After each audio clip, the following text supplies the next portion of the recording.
This lecture covers the sociology of drug use, specifically the history and epidemiology of drug use in the United States.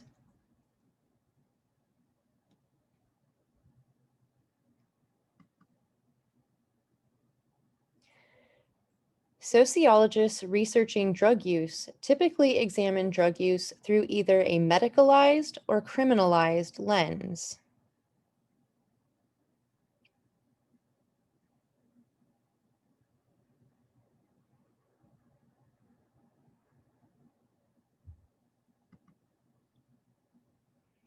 Importantly, the medicalization of drug use covers both the use of drugs for medical purposes and the labeling of drug use as illness.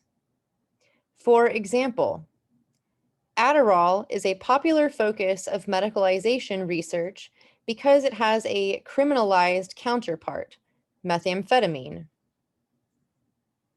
Other medicalization research focuses on whether drug use can be labeled addiction or dependence.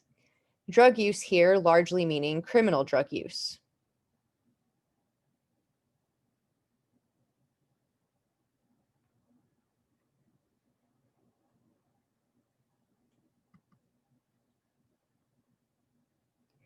Importantly,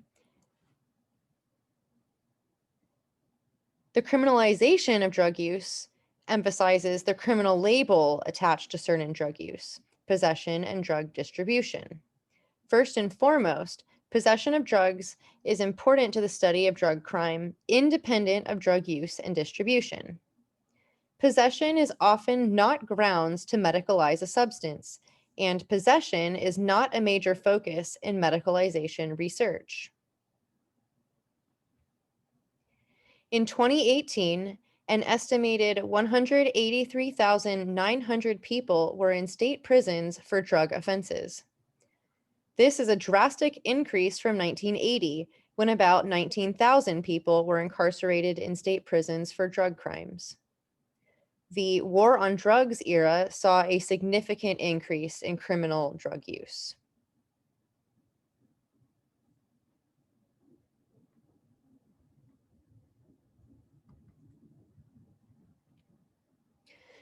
Some research addresses the ways in which criminalization and medicalization of drug use overlap, and others have examined the factors moderating the definition of drug use as either medical or criminal.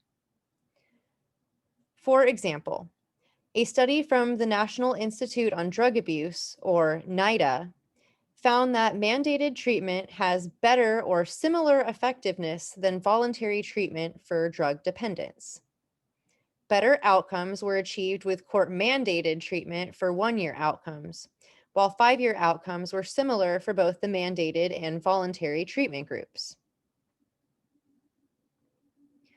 Research at the intersection of the medicalization and criminalization of drug use has importance outside of academic research. In this case, there is some evidence that negative legal consequences can increase the chances of recovery via rehabilitation programs, at least initial recovery within 1 year.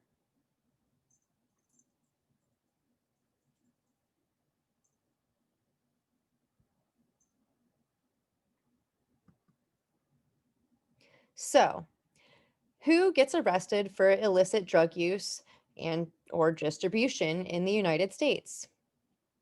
Let's briefly revisit an important difference between medicalization and criminalization of drug use. When people are arrested for drug use, sometimes they are actually engaging in use, but often use is assumed due to possession paired with behavior. The Bureau of Justice Statistics places the number of arrests for drug possession just above 500,000 in 1982, but increasing sharply over the next approximately 15 years to just above 1.5 million in 2007. Arrest for drug possession occurred more frequently than arrest for the sales or manufacture of drugs, a trend that remained steady for the duration of the time between 1982 and 2007.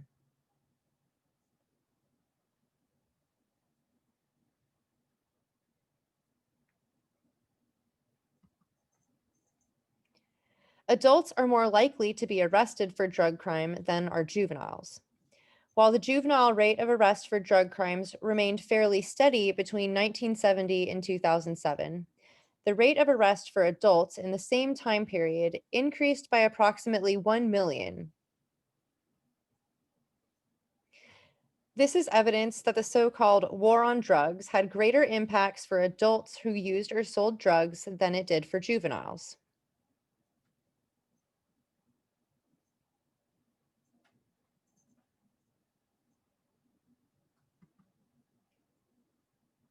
The type of drug matters for arrest.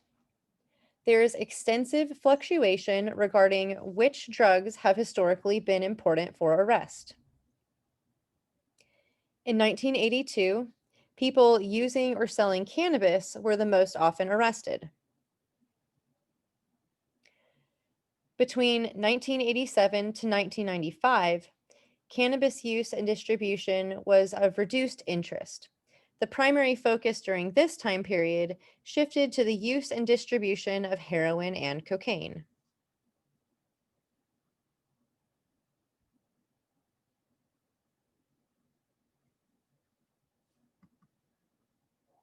This is no coincidence.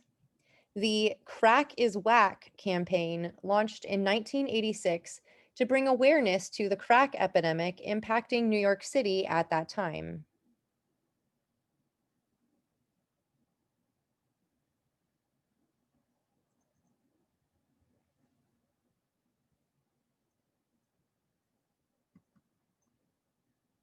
The rate of New Yorkers smoking crack cocaine increased and gained attention between 1982 to 1986. Crack use was increasingly viewed as deviant or problematic as a result. It received extensive media coverage, but importantly, was also of great interest to law enforcement. There appears to have been a cultural shift in attitudes towards crack cocaine use around 1990, about the same time that adolescent crack cocaine use decreased and the crackhead stereotype gained popularity.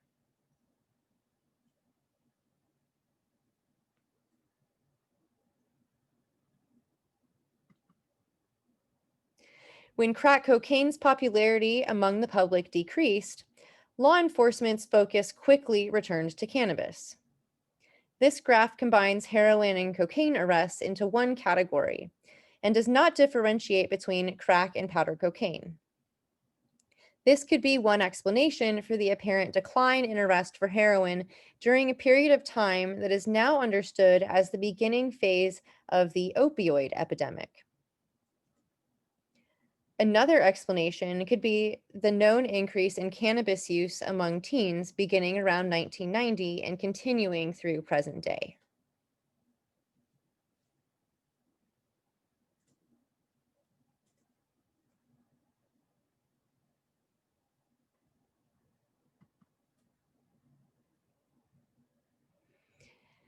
There is a lot of evidence, though, that stigma played a large role in the increased focus on cannabis use. Let's observe this commercial depicting cannabis use as lazy, boring, and uncool.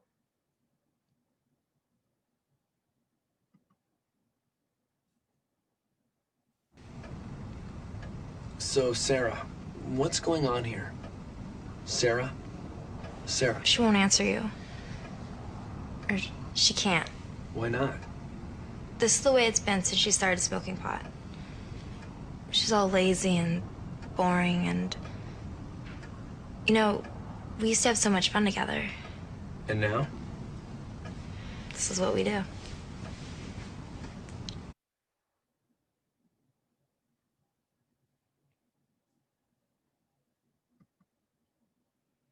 The stigma against cannabis gained popularity as arrests for cannabis use increased, evidenced in another ad for drug prevention. This ad uses hip hop music to try to relate to young people. The goal here? To highlight the disproportionate focus on cannabis use in Black and Brown communities and warn that cannabis use could and has often resulted in extreme consequences for young Black men. Let's watch.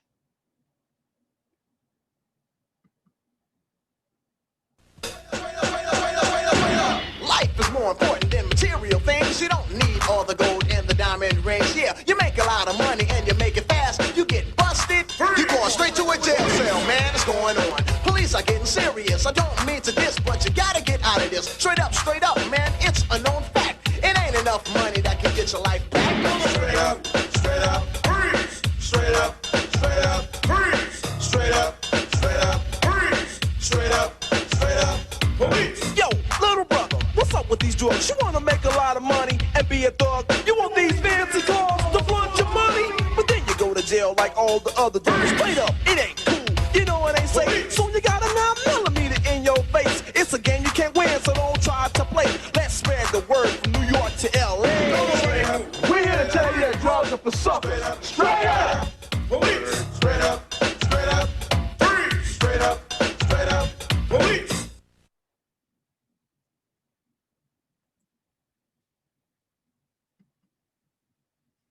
The continued and increasing focus on cannabis use and distribution during a time when heroin and other opioid use, as well as methamphetamine use, were increasing, is also representative of the disproportionate arrest of young people of color for cannabis use and distribution. Here, disproportionate means that the percent of people of color who are arrested for drug crimes is substantially larger than the percent of people of color in the United States population.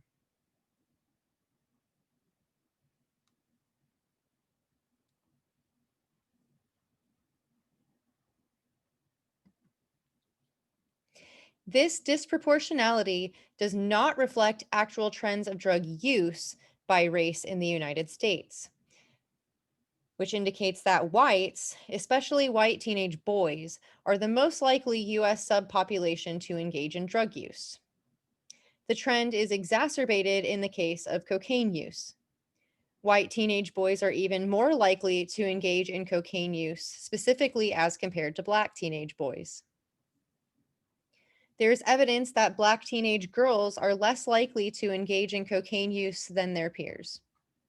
In a study of 7th to 12th grade students in New York City, only 2.6% of Black teenage girls who were seniors in 12th grade between 1985 to 1989 reported cocaine use. This was significantly lower than the rate of cocaine use reported by white teens who were seniors during the same time period, regardless of sex. This same study found that overall, Black and Latinx students were less likely to report having used hard liquor, beer, wine, and cannabis than white students were. Among high school seniors graduating between 1985 to 1989, Indigenous students and Latinx students reported cigarette and alcohol use that was comparable to that reported by white students.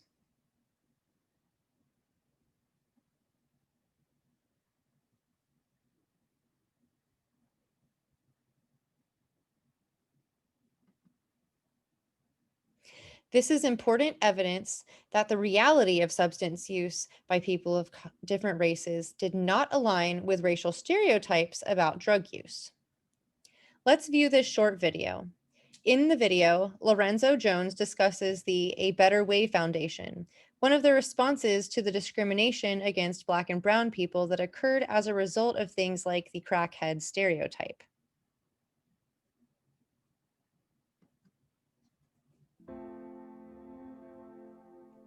A person who uses drugs looks like you and me.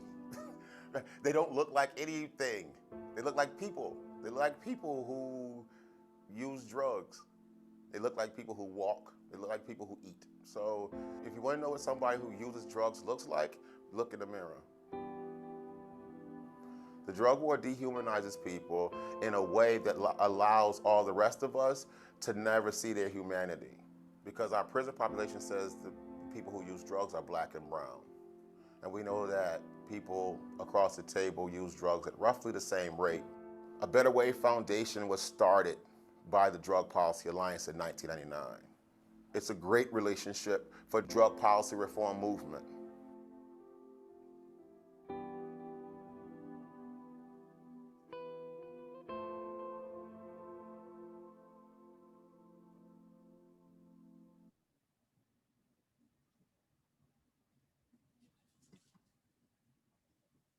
We've just demonstrated one of the big reasons the distinction between illicit drug use and criminal drug use is important. Studies of youth show equal or lesser drug use by teenagers of color as compared to white teenagers. When combined with evidence that a disproportionate amount of drug arrests target Black and Brown people, indicates that arrest for drug offense does not reflect the reality of illicit drug use in the population. So, who is using drugs in the United States presently, and which drugs? Let's explore some information from the National Survey of Drug Abuse and Health.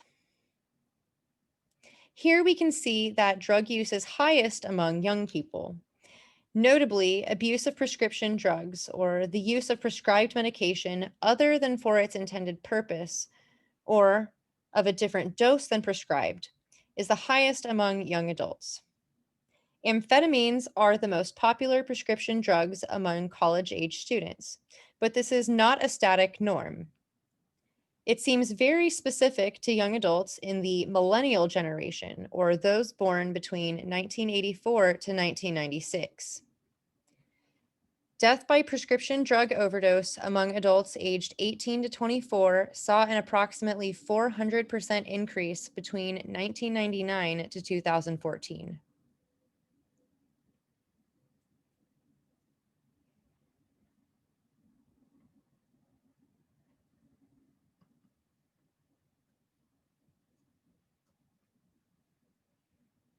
This information comes from the National Institute of Drug Abuse's Monitoring the Future study.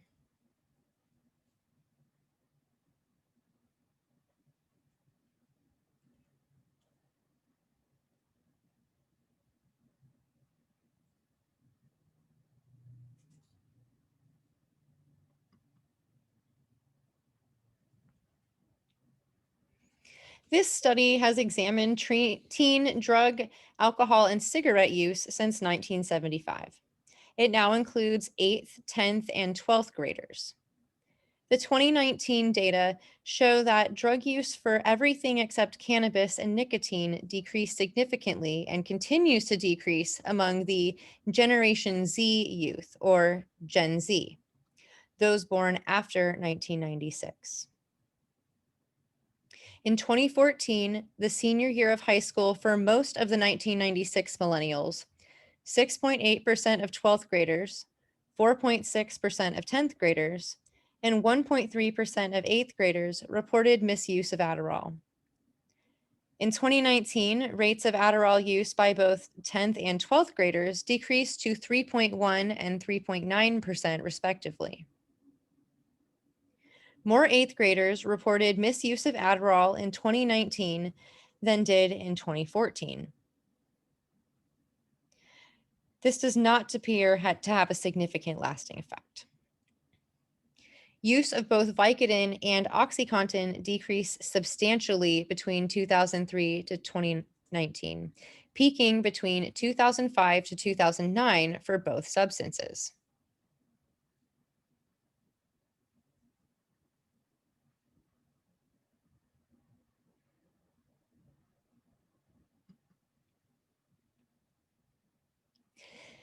Teenage cannabis use increased and, importantly, increased among 10th graders to levels that were closer to those seen in 12th grade than was previously the case among Gen Z teens. Daily cannabis use increased by students in 8th, 10th, and 12th grades between 2017 to 2019, a further indication of this trend. It seems that cannabis has replaced many other illicit substances in terms of popularity. The overall rate of illicit drug use for all illicit drugs, including cannabis, remained fairly constant between 1997 to 2019. However, when removing cannabis from the measure of illicit drug use, the rate of substance use decreased quite a bit between 1997 to 2019. Consistent with these findings, 35.7% of students who were 12th graders in 2019 reported cannabis use in the past year, while the rates for other drug use were relatively low, 3.6% for LSD, 3.3% for synthetic cannabinoids, 2.2% for cocaine, 2.2% for MDMA, and 0.4% for heroin.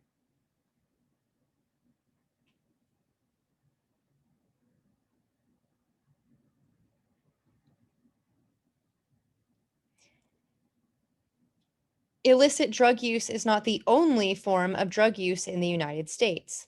In fact, medical care in the United States is notably dependent upon drugs for treatment and prevention as compared to other nations. This is a likely contributor to the high rate of illicit substance use that can be characterized as prescription drug misuse in the United States. Prescription drug use has also increased quite a bit since 1988. Here we see the beginnings of a trend reversal. Rates of prescription drug use in many cases decreased between 2013 to 2016. Policy changes aimed at addressing Adderall and OxyContin misuse play a big role in this decrease. The trend changes when accounting for comorbidities. People with complex or multiple chronic conditions often take more than one prescription medication. The number of adults who used at least one prescription drug in the last 30 days was 39.1% between 1998 to 1994. 1988 to 1994, increasing between 1999 to 2002 to 45.2%, and again between 2009 to 2012 to 47.3%. The number of adults using at least one prescription was reduced to 45.8% between 2013 to 2016. When accounting for race and sex, Black men experienced a consistent increase in reported use of at least one prescription medication between 1988 to 2016. And the number of Black men reporting the use of at least one prescription medication in the last 30 days increased from 37.5 to 40.2%, making them the only demographic group to see an increase during this time period.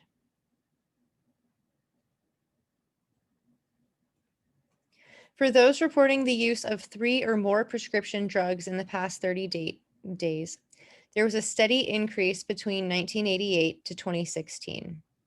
The upward trend remained when only accounting for those reporting use of 5 or more prescription drugs in the last 30 days. This makes sense, given the culture and structure of medicine and healthcare in the United States. Medical science in the United States still relies heavily upon the curative or magic bullet model, which emerged in response to infectious disease and injurious impairment. This model works well for things that can be cured or mended, and it works fairly well for chronic conditions with a targetable mechanism like diabetes or heart disease. Many chronic conditions are complex and have unknown or multiple causes, though.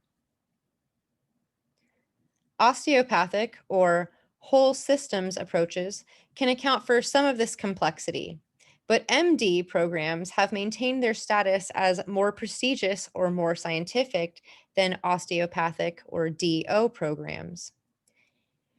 Here we can also see evidence of increased reliance upon medication for the management of chronic illness, including the use of medications to treat the side effects of primary treatment protocols.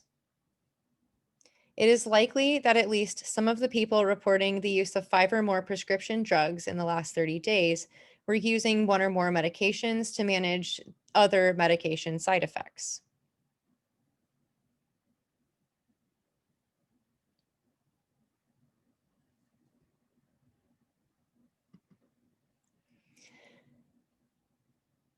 This is a phenomenon known as the medicalization of medication side effects.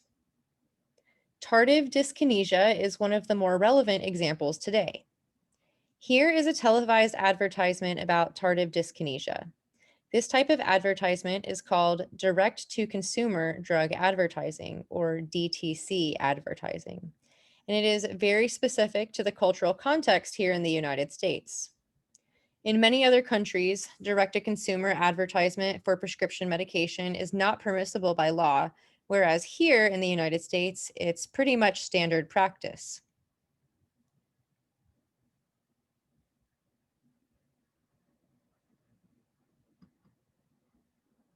Before I was diagnosed by my doctor, I didn't know why my body was moving like it had a mind of its own.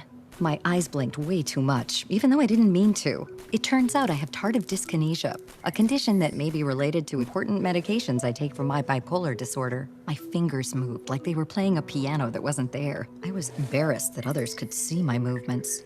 My doctor said tardive dyskinesia can affect different parts of the body. It may also affect people who take medication for depression and schizophrenia. I know I shouldn't change or stop my medication, so I was glad to learn that TD is manageable. If this sounds like you or someone you know, visit talkabouttd.com or call 1-800-520-1162 to receive a free brochure that describes the uncontrollable movements of TD and where on the body they might occur. You'll find a free discussion guide with ways to start a conversation with your doctor about how TD might be affecting you. It's a relief to know that today, TD is manageable. Learn more at talkabouttd.com.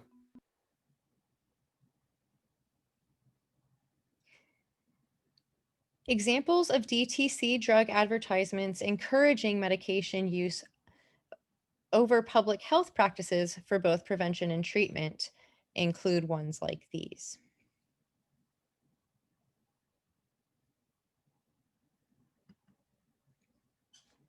So, which prescription medications are most commonly used?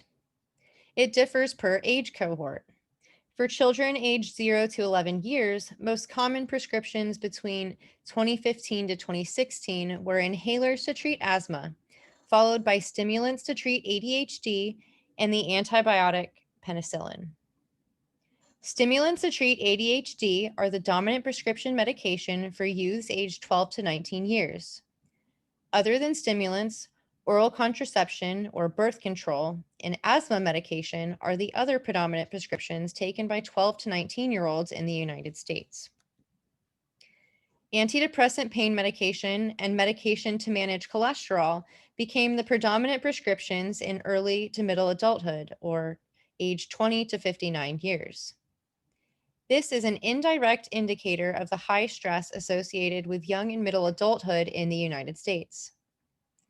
By late adulthood, management of treatable chronic illness becomes the primary focus, evident in that the medications prescribed at the highest rates in this age group were lipid-lowering drugs to treat high cholesterol, beta blockers to treat high blood pressure or heart disease, and anti-diabetic drugs.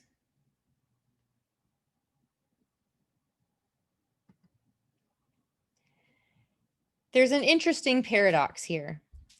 U.S. pharmacists have little power, especially when compared to pharmacists in other countries, despite the overwhelming dominance of pharmaceutical treatments in the United States as compared to other countries. 43 states allow pharmacists to prescribe drugs for ailments where no diagnosis, or DX, is needed. Only 3 states, New Mexico, North Carolina, and Montana, allow pharmacists to make a decision about drug therapy. This is distinct from places like France, where pharmacists can offer minor diagnosis and prescribe medication.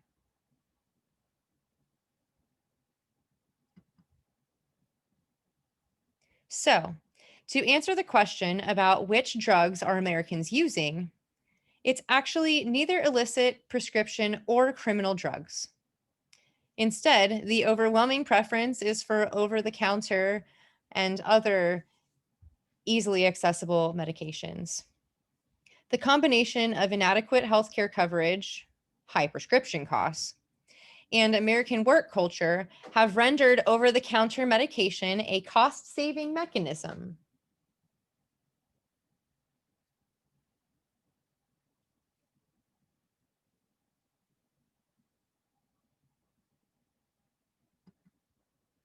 The cost-saving benefit of over-the-counter medication, given the context of U.S. healthcare, explains the widespread popularity of advertisements such as this one for Dayquil and cold medication.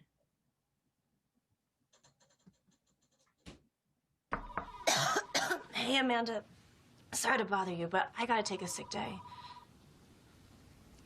Moms don't take sick days. Moms take Dayquil. The non-drowsy, coughing, aching fever, sore throat, stuffy head, power through your day.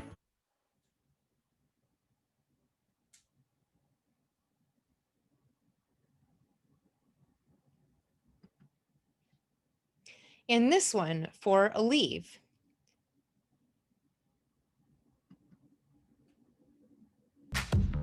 Saturdays happen. Pain happens. Aleve it. Aleve is proven better on pain than Tylenol. When pain happens, Aleve it. All day strong. The slogans "Moms Don't Get Days Off" and "Saturdays Happen, Aleve It" are good examples of American culture's valuing of high productivity and the associated health behavior to work while sick or injured, if at all avoidable.